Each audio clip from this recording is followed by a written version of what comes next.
Taayyee danda'a mootummaan biyyaa ba'e jechuun ergaa akeekkachiisee booda taayyeen biyyaa ba'uu dinnaan hidhee jedhame. Taayyeen immoo na hidhuu miti ani du'aafillee qophaa'oodha jedhan. Waggoota ja'an dabran bakka uummanni argutti namoota siyaasaa naga'aa hidhee kaan ajjeesaa kan ture mootummaan Abiyyi amma immoo taayyee danda'a marroo lammaffaatiif hidheera.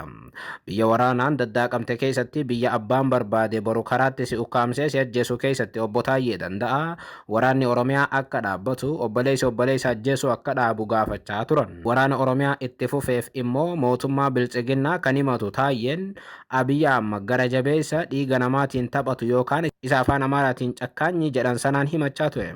Erga Abiyyi amma gara jabeessa dhiiga uummataatiin taphatu jechuun qeeqanii booda Taayyeen hidhamanii waggaa tokkoof mana hidhaa turan. Sana booda muddee yookaan ammoo dhuma bara 2024 hiikamuun isaa ni yaadatama.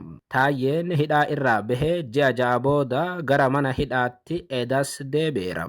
Kaleessa galgala hidhamuu isaa dursee miidiyaa Itiyoo Forum jedhamu waliin afgaaffii kan taasise Taayyeen hidhamuu miti ani du'aaf qophiidha jedhan. Taayyeen kaleessa hidhamuu isaa dursee yoo dubbatu magaalaa Finfinnee naannoo Omaarii jedhamu manneen waliin jireenyaa keessa jiraachaa akka ture ibsuun himannaa amma dura mootummaan irratti dhiyeesse hordofuun dhimmi isaa mana murtiitti ilaalamaa akka tures kaaseera. Taayyeen kaleessa osoo hin hidhamin afgaaffii taasise kanaan hidhamuu akka danda'u akeekuun namoonni mootummaatti dhiyaatan hidhameera jechaa jiru. Ani garuu haga ammaatti hidhamuu baadhus boru yookaan galgala kana hidhamuu nan danda'a jedhan. Kana jidduutti akkuma amma dura piroopoogaandaa tolfatanii bilbila isaa keessatti waan akkanaa argine koompitarii isaa irratti waan akkanaa argine jechuudhaan ololuu danda'us jedhan.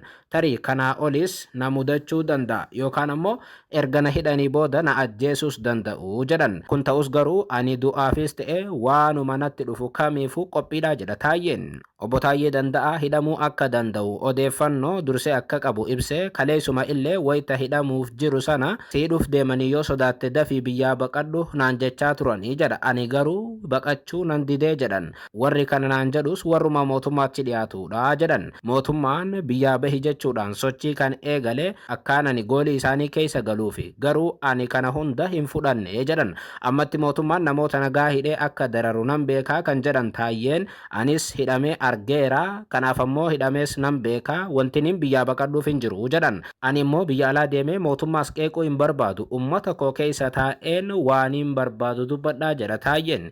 Hidhamuuf duuti dhuftus of duuba hin deebi'u jedhan. Mootummaan kun kan sodaatu mormii yaadaati kan jedhan obbo Taayyeen osoo hin hidhamin dura qabsoo naga'aa nama sodaatu immoo biyyaa baatee fi isa fayyaduuf malee wanti argamu tokkoyyuu hin jiru jechuun walumaa galatti Taayyeen carraa biyyaa ba'uu osoo qabu akka ba'uu hin barbaanne ibsam.